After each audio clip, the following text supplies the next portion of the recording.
खालिक साहब, पार्टी के राष्ट्रीय उपाध्यक्ष AK वाजपेयी साहब और साथ ही में हमारे बिहार प्रदेश के प्रदेश अध्यक्ष राजू तिवारी जी। हम लोगों ने माननीय लोकसभा अध्यक्ष ओम बिरला जी से हम लोगों ने मुलाकात की।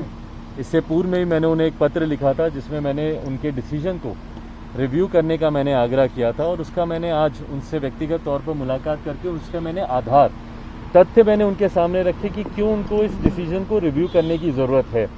जिस तरीके से उन्होंने पार्टी से निलंबित सांसदों को में से एक सांसद और मेरे चाचा आदरणीय पशुपति कुमार पारस जी को जिस तरीके से उन्होंने सदन में लोक जनशक्ति पार्टी का नेता उन्होंने स्वीकृत किया है, ये गैर कानूनी है, ये गलत है। ये हमारी पार्टी का संविधान इस बात की इजाज़त नहीं देता। हमारी पार्टी का संविधान, लोक जनशक्ति पार्टी का संविधान स्पष्ट रूप से इस बात को कहता है कि लोकसभा में हो, राज्यसभा में हो, विधानसभा में हो, विधान परिषद में हो, any activity that takes place in the parliament और इन द असेंबली, वो हमारी संसदीय बोर्ड, सेंट्रल पार्लियामेंट्री बोर्ड के द्वारा ही स्वीकृत होने के बाद उसकी सूचना दी जाती है। इससे पूर्व में जब मैं भी नेता सदन बना था तो उस वक्त भी हमारे संसदीय बोर्ड के द्वारा ही ये हुआ था और उस पत्र की प्रतिलिपि भी मैंने इनको दी थी कि हम लोगों ने पत्र के माध्यम से आपको सूचित किया था कि लोक जनशक्ति पार्टी के संसदीय बोर्ड की बैठक हुई है और इसमें चिराग पासवान को नेता हम लोगों ने चुना है।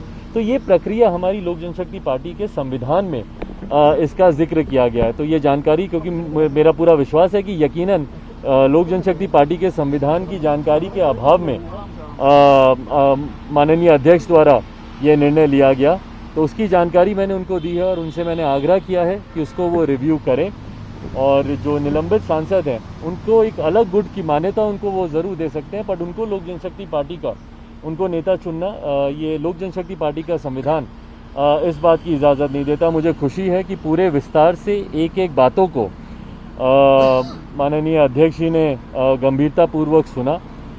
उनके मन में जितने सवाल थे उसको भी उन्होंने समक्ष रखा और उसके भी हम लोगों ने जवाब दिए, उनके समक्ष रखा और उन्होंने पूर्ण आश्वासन दिया है पूरी तरीके से कि इस तमाम जानकारी जो आज उनके समक्ष रखी गई है इसके आधार पर वो इसको पुनः इसको देखेंगे, दोबारा इस पर विचार करेंगे और जो सही डिसीजन होगा वो डिसीजन लेंगे। और मेरी पूरी उम्मीद है, मेरा पूरा विश्वास है अध्यक्ष जी पर कि जो न्याय संगत होगा, जो सही होगा, अध्यक्ष जी उसी का साथ देंगे। कोई भी संगठन और ख़ास तौर पर कोई भी राजनीतिक दल वो अपने संगठन से चलता है। National executive, central parliamentary board, हमारे प्रदेश अध्यक्ष, हमारे जिला अध्यक्ष, हमारी कार्यकारिणी के सदस्य, उससे चलता है, ना कि सांसद और विधायकों से।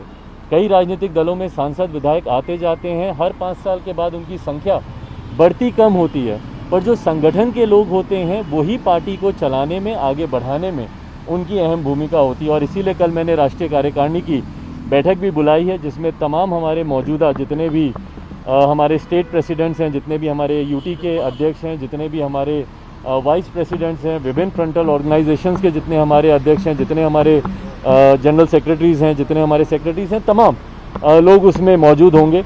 और जो हमारी कार्यकारिणी है उसमें 90% लोग कल उस बैठक में मौजूद होंगे। फिजिकली अधिकांश लोग मौजूद होंगे और कुछ लोग जहाँ पे लॉकडाउन लगा हुआ है उनके लिए संभव नहीं है आना, वो लोग जूम के माध्यम से जुड़ेंगे। तो कल उस बैठक में भी तमाम इस तरीके के प्रस्तावों को और ये पूरे घटना चक्र को राष्ट्रीय कार्यकारिणी के समक्ष भी हम लोग रखेंगे।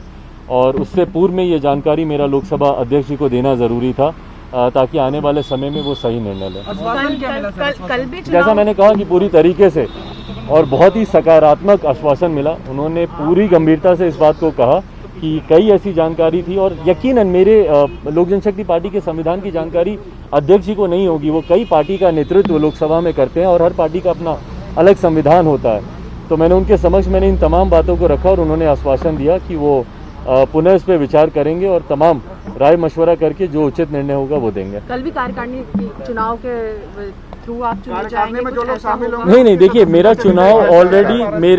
चुनाव ऑलरेडी 2019 में हो चुका है और लोक जनशक्ति पार्टी का संविधान ये कहता है कि जो राष्ट्रीय अध्यक्ष एक बार चुना जाता है उसका कार्यकाल 5 साल तक रहता है, अनटिल अनलेस इस बीच में या तो उनकी कोई दुखद मृत्यु ना हो जाए या फिर वो इस्तीफा ना दे दें।